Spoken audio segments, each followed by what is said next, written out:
Hello and welcome back to our channel. So today in this video, we are going to discuss about how to track language progress Duolingo. So without wasting much of our time, let's get straight into the video.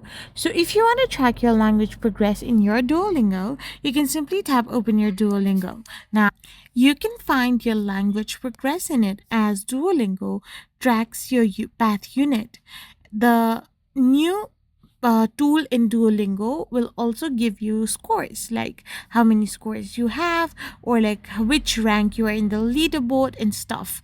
You can also check your total XP points, your streaks, and your word count in your profile, which will also let you know how much progress you have made in Duolingo.